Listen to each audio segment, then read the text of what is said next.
There was a find I had about 12 years ago. I was looking through an old magazine and it had classified ads in the back of it. And I'm looking through and it's like Indian Chief, you know, $1,500 or Indian Scout, $300. It was like from the 70s or something, you know, and I'm like, oh my God, wouldn't it be amazing if you could just call these ads and these people were still around? And I thought, you know, why What the can't I hell? call these ads? Why can't I? So I spent a day calling the ads in the back of this publication, and a guy answered the phone and he's like, yeah, I've got a couple Indians. And I'm like, really? And I go, are they for sale? And he goes, yeah, I think I'd sell them. So we go out to the garage and he's got the two bikes sitting there, and they were privateer hill climbers. Somebody had taken a Chief, it had an alcohol burning carb on it. Someone had taken a Scout and made it into a hill climber.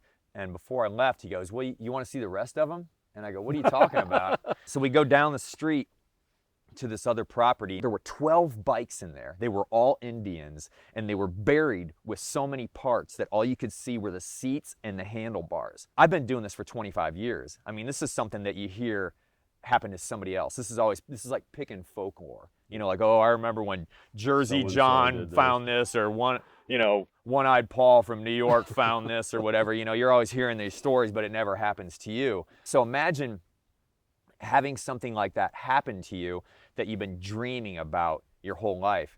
And that was what it was like, because once you're dreaming about something like that, you know the way it's going to smell. You know the way your eyes are going to have to adjust to the light once you get into the barn. The guy, you know, that's standing there that's going to sell you the stuff, you've seen him before a million times, you know, in these visions, in these dreams. So I go in there and I'm like, would you sell these? And he's like, yeah, I might sell those. I said, I'll be back. So I drove back to Iowa, and I'm driving through the mountains through Pennsylvania.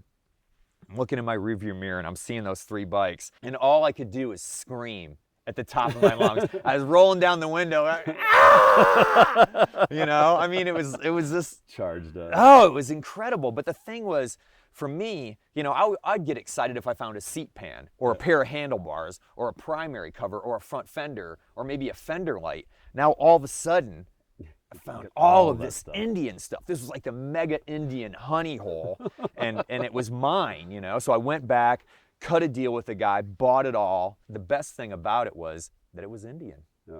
I was into the bikes before I even owned one. Everybody wants to own an Indian. Yeah. Everybody does, you know. And that's what's going to be cool about what's happening right now is everybody can, yeah. You know. And it's going to be something that's true blue, that's cool, that's going to be something they can put their hands on. It's not going to be a dream for them. It's actually going to be something they can ride.